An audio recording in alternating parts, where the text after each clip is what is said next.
Yorana est ravi de vous retrouver pour votre journal. Voici les principaux titres que nous allons développer. Miss Tahiti 2024, Temanava Domingo n'a pas été retenue parmi les 5 finalistes de Miss France. Miss France 2025 a finalement Miss Martinique, la doyenne du concours, Angélique Argarni-Philopon. Les lutins du Père Noël au service des enfants nécessiteux de Marina, le collectif Tata y réitère cette année son opération solidaire en réparant à des centaines de jouets. Les affaires reprennent à Mamao, au salon donc de Noël. Si les visiteurs ont boudé l'inauguration à cause de la pluie, le business a pu reprendre aujourd'hui.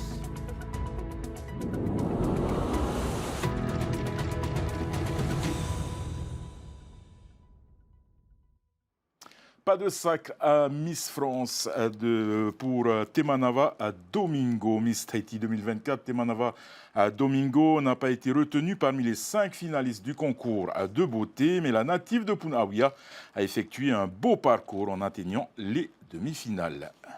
Reportage. Déception pour les Polynésiens qui étaient tous derrière Temanava Domingo ce samedi matin. La jeune femme de 23 ans, titulaire d'une licence en langue étrangère appliquée et mannequin depuis son adolescence, ne portera pas l'écharpe de Miss France. Si, quand même, on pensait qu'elle allait dans les 5 premières, qu'elle a une bonne façon de parler, elle est très belle. Et bon, c'est comme ça. Franchement, elle avait ses chances, elle n'a pas démérité. Et elles sont aussi belles les unes que les autres. Moi, je suis contente et déçue d'un côté parce que moi, elle a bien participé, notre Miss Tahiti. Mais la native de Punaauia est loin d'avoir démérité puisqu'elle est parvenue à intégrer la liste des 15 demi-finalistes du concours de beauté, ce qui lui a donné l'opportunité de se présenter face au public. Je pense qu'elle a une bonne façon de se mettre en valeur et de mettre en valeur Tahiti. Et elle aurait pu gagner. Pour moi, c'est important de soutenir nos Miss parce qu'il y a le côté glamour tout autant. C'est important aussi pour nos clientes qui souhaitent continuer à faire leur shopping de Noël tout en ayant l'élection dans la boutique pour ne rien rater. Là, on vient de faire les 15 finalistes. C'est super. Au moins, celles qui étaient là pour le shopping ont apprécié et ont été en direct avec nous. C'est finalement Miss Martinique, la doyenne du concours, âgée de 34 ans, Angélique Argani-Philopon, qui est sacrée Miss France 2025. Et un Polynésien s'est distingué lors de cette élection. Manoir I Teaurua a remporté le prix du plus beau costume traditionnel. Il n'a pas à réaliser celui de Miss Tahiti, mais celui de Miss Île-de-France. Allez, nous partons tout de suite pour les îles sous le vent où 91 élèves originaires de Maupiti ne peuvent pas rentrer chez eux. Ils sont bloqués sur Raiatea et à Bora Bora.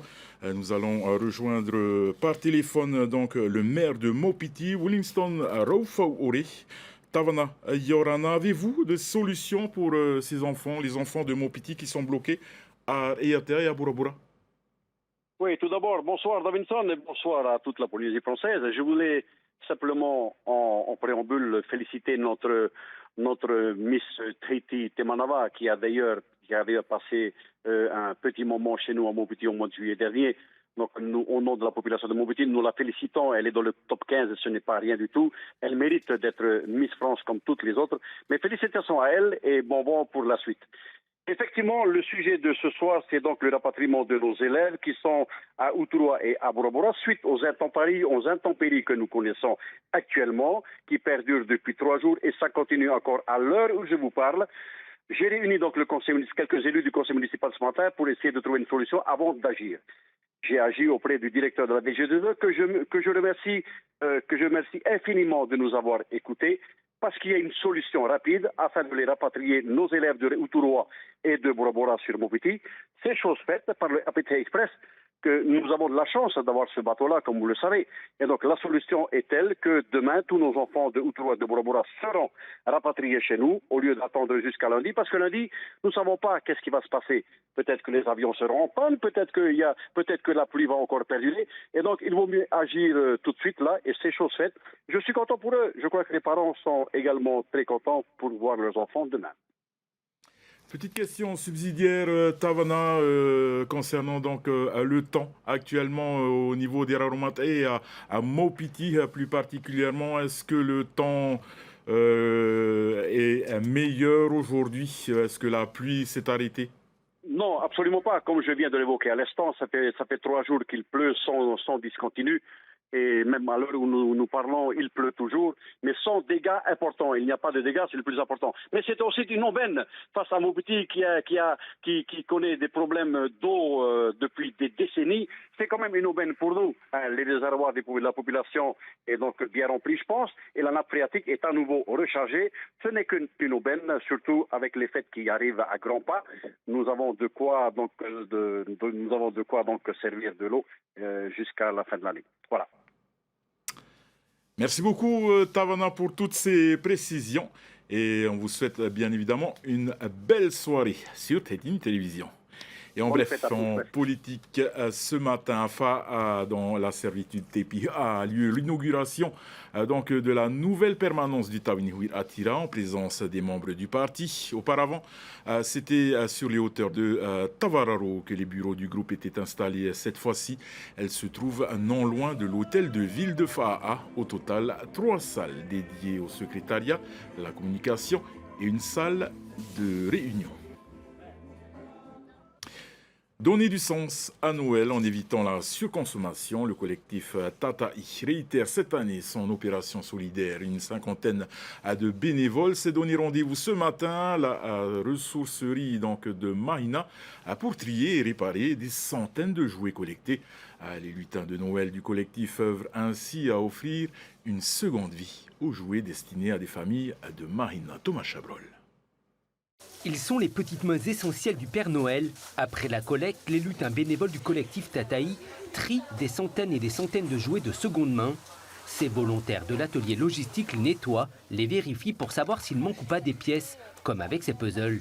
Je me rends compte qu'il y a énormément de jouets qui sont encore dans leur emballage plastique, donc qui n'ont pas du tout été ouverts. Il y a des petits jouets qu'on ne trouve plus en grande surface et qui sont ici. Donc ça peut être des jouets de collection.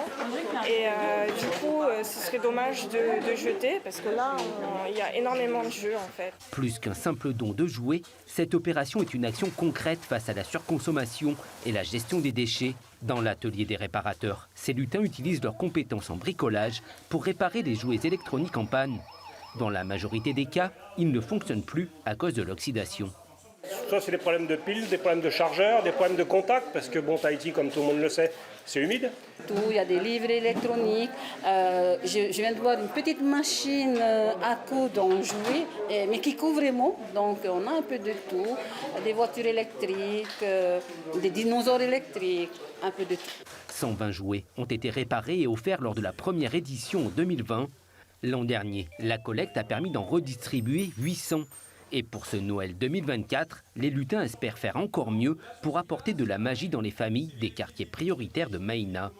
La collecte a démarré déjà il y a un peu plus d'un mois, à la fois dans les établissements scolaires de la commune de Mahina, mais aussi dans des entreprises partenaires au sein même de l'entreprise. Donc les employés ont joué le jeu, donc un grand merci à eux. Les familles identifiées sont des familles identifiées essentiellement par les directeurs, directrices et enseignants des 7 établissements scolaires de la commune. Une trentaine de familles par école, ça fait à peu près plus de 200 familles identifiées. En offrant une seconde vie aux jouets, ces bénévoles donnent du sens à ce Noël solidaire. Les cadeaux vérifiés et réparés sont emballés dans des sacs réutilisables cousus à la main. Ils seront distribués le 19 décembre, un peu en avance, pour faciliter la tournée du Père Noël. Et puis le défilé de Noël prévu à Pire est annulé, mais celui de Punaouia est maintenu. Le maire de Punaouia exhorte la population à prévoir des vêtements de pluie. Hier, s'est ouvert au Parc Expo de Mamao le salon de Noël, une inauguration boudée par les visiteurs puisque, selon les visiteurs, la pluie aurait empêché les clients de venir. Samte Naore et Manu Manutei ont profité d'une accalmie pour vérifier si les clients étaient revenus. Hier, c'était mal parti, il n'y avait pas beaucoup de visiteurs. Aujourd'hui, enfin, on tient le rythme, enfin, on atteint les chiffres qu'on avait souhaité obtenir pour ce salon. Au salon de Noël, les visiteurs sont un peu comme les escargots. Ils sortent quand la pluie cesse, mais restent toujours à l'abri.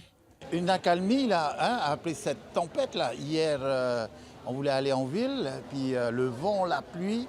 Et ici, on est venu ici pour voir là, au salon de Noël, ici à Mamao. C'est couvert, voilà, ça a l'air calme, puis il y a plein de belles choses. Si la majorité des visiteurs viennent regarder ce que propose chaque stand, il y en a qui passaient par hasard, mais qui ne pouvaient s'empêcher de dégainer leur porte-monnaie. C'est pour venir voir une amie qui fait des robes, comme celle-ci là, tu vois. Alors, quand je suis passée par là, je viens voir ça, c'est très bien. Là, et c'est fait localement, c'est super. Et même ça, sur le mur, très joli. Il y a des habitués des salons qui utilisent des stratégies plutôt efficaces comme la publication de leurs produits sur les réseaux sociaux pour une clientèle habituelle. Nous, on est présents sur les salons à chaque Noël depuis 2019. Du coup, on connaît un peu notre clientèle. Et nous, notre plus, c'est qu'on poste les photos sur Facebook à l'avance. Et ils savent, quand ils viennent, ils savent quels bijoux ils veulent. Et ouais. Non, ils font pas de... Ou sinon, ils vont faire un tour, mais le jour même, ils vont revenir chercher ce qu'ils ont vu parce qu'ils savent que ça va vite se vendre sinon. Chaque année, le salon de Noël permet aux enseignes d'écouler leur stock avant les traditionnels inventaires de début d'année. Les petits artisans, eux, peuvent boucler leur chiffre d'affaires et envisager de passer un joyeux Noël.